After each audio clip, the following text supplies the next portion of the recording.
बिस्मिल्लाहिर्रहमानिर्रहीम।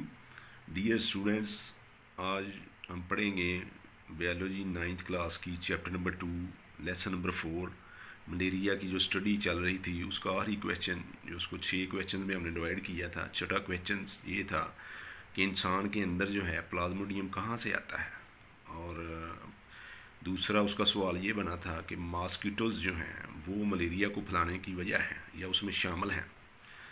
तो इस सवाल का जवाब आज जो है वो हम तलाश करेंगे। ये बायोलॉजिकल प्रॉब्लम था उस वक्त जो इंसान के जहन में सवाल आया कि क्या मॉस्किटोज़ जो हैं वो मलेरिया को फैलाने में इन्वॉल्व हैं या नहीं हैं। तो ये जो बायोलॉजिकल प्रॉब्लम था कि how plasmodium gets into the blood of man, plasmodium इंसान के ब्लड में कैसे दाखिल होता है। दूसरा सवाल था आर मॉस्किटोज़ ट्रांसमिट इट, क्या मच्छर जो हैं वो इसको एक मरीज़ से दूसरे मरीज़ में ट्रांसफ़र करते हैं। उस दौर में जो ऑब्जर्वेशंस पहले की इकट्ठी हुई थी उनमें से AFA किंग की ऑब्जर्वेशन थी कि वो लोग जो बाहर सोते हैं उनको मलेरिया ज़्यादा होने के चांस होते हैं, और वो जो लोग अंदर नेट्स में जालियों में सोते हैं यानी कि मच्छर से बचते हैं उनको कम मलेरिया होता है, और जो स्मोकी फायर के गिर्द जो है वो सोते हैं उनको भी मलेरिया कम होता है। तीनों ऑब्जर्वेशंस के अंदर ये चीज़ पाई जा रही थी कि जहाँ मच्छर ज़्यादा थे वहाँ मलेरिया भी ज़्यादा था। तो यहाँ से फिर एक इन ऑब्जर्वेशन की बिना पर एक हाइपोथेसिस मफरूज़ा बनाया गया कि मॉस्किटोज़ ट्रांसमिट प्लाज्मोडियम, कि मॉस्किटो जो हैं वो प्लाज्मोडियम को ट्रांसफ़र करते हैं, and so are involve in the spread of malaria, और इस वजह से ये मलेरिया के फैलाने की वजह है।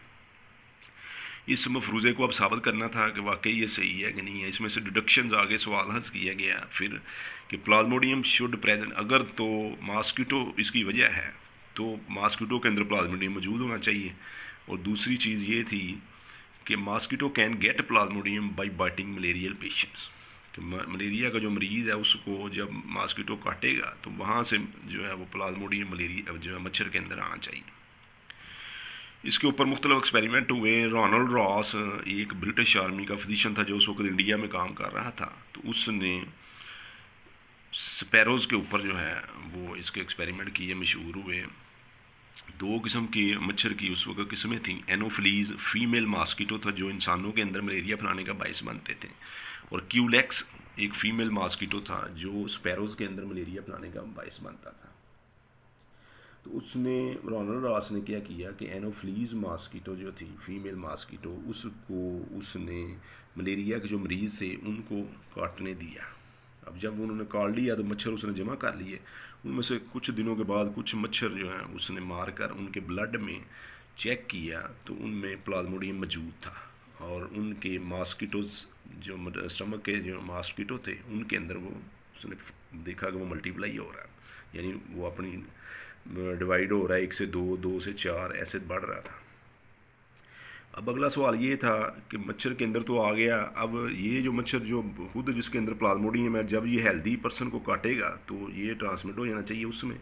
अब अगला तजर्बा करना था इंसानों पर, तो उसने सोचा कि इंसानों के ऊपर चूँकि ये ख़तरनाक बुखार है इसका तजर्बा नहीं करना चाहिए। उसने स्पैरोज़ के ऊपर, चिड़ियों के ऊपर जो है इसका तजर्बा किया। तो उसने एक और जो उसकी टाइप थी क्यूलेक्स फीमेल मॉस्किटो था जो स्पैरोज़ के अंदर जो है वो काटता था, तो उसने क्यूलेक्स को लिया और ऐसी स्पैरोज़ जिनमें पहले मलेरिया मौजूद था क्यूलेक्स को उनको काटने दिया, और बाद में वो क्यूलेक्स जिन्होंने काटा था उनको उसने जमा कर लिया, और उनको कुछ दिनों के बाद उसी तरीके से उसने उनको मार कर उनके अंदर से चेक किया तो प्लाज्मोडियम जो है उनकी स्टमक की वॉल्स के अंदर मल्टीप्लाई हो रहा था, बढ़ रहा था तादाद में, और फिर वहाँ से वो सलाइवरी ग्लैंड्स में जा रहा था। ये उसकी ऑब्जर्वेशन थी। अब अगला स्टेप था कि ये जो मॉस्किटोज़ हैं जिनके अंदर अब प्लाज्मोडियम आ चुका है इनको हेल्दी स्पैरोज़ को काटने दिया जाए। तो उसने कुछ हेल्दी स्पैरोज़ लिए जिनमें पहले मलेरिया नहीं था। तो ये जो मच्छर था जो अब जिसके अंदर प्लाज्मोडियम आ चुका था उसको इजाज़त दी कि वो इन हेल्दी स्पैरोज़ को काटे। अब जब उन्होंने हेल्दी स्पैरोज़ को काटा बाद में उसने हेल्दी स्पैरोज़ को चेक किया तो उनके अंदर भी प्लाज्मोडियम मौजूद था और वो भी बीमार हो चुके थे। जो प्रीवियसली पहले तंदुरुस्त थे बाद में वो भी बीमार हो गए। तो इस एक्सपेरिमेंट से ये साबित हो गया कि मलेरिया को एक जानवर से या एक बंदे से दूसरे बंदे में ट्रांसमिट करने में मच्छर का बड़ा अहम रोल है। इसके बाद कुछ इटली के कुछ बायोलॉजिस्ट थे जिन्होंने डायरेक्ट इंसानों के ऊपर ये एक्सपेरिमेंट किया। उसी तरीके से पहले जो मलेरिया के पेशेंट थे उनको मच्छर को काटने दिया, उन मच्छरों को बाद में फिर हेल्दी इंसानों को काटने दिया, तो वो हेल्दी इंसान जो थे वो भी बीमार हो गए। अब इन सारे एक्सपेरिमेंट से ये रिजल्ट्स आए कि मॉस्किटो ट्रांसमिट प्लाज्मोडियम और mosquitoes are involve in spreading malaria. ये दो ही हमारे सवाल थे हाइपोथेसिस में, तो वो साबित हो गए, सही साबित हो गए कि वाकई ऐसा ही है, मच्छर जो है यही मलेरिया को ट्रांसमिट करने का सबब बनता है। अब साइड बॉक्स में उसने एक सवाल दिया हुआ है कि मच्छर के काटने के बाद जो है स्किन के ऊपर वेल्ट्स क्यों अपीयर हो जाते हैं, वहाँ से जो है वो स्किन उभर जाती है, स्वेलिंग हो जाती है। उसकी वजह क्या होती है? वो कहता है कि जो मच्छर का सिलाइवा होता है उसका एलर्जिक रिएक्शन होता है और वहाँ पर इचिंग सेंसेशन यानी को ख़ारिश होती है, उसके बाद स्वेलिंग हो जाती है। तो ये शॉर्ट क्वेश्चन में ये भी कई दफ़ा सवाल आ चुका बोर्ड के पेपर्स में कि वेल्ट्स जो है वो क्यों अपीयर होते हैं। मच्छर की एक और किस्म होती है एडीज़ मॉस्किटो कहते हैं, जो डेंगू फीवर को ट्रांसमिट करता है। ये पाकिस्तान में पिछले साल वबा फैली थी जो डेंगू की, तो एडीज़ मॉस्किटो उसके अंदर जो है वो इन्वॉल्व होता है।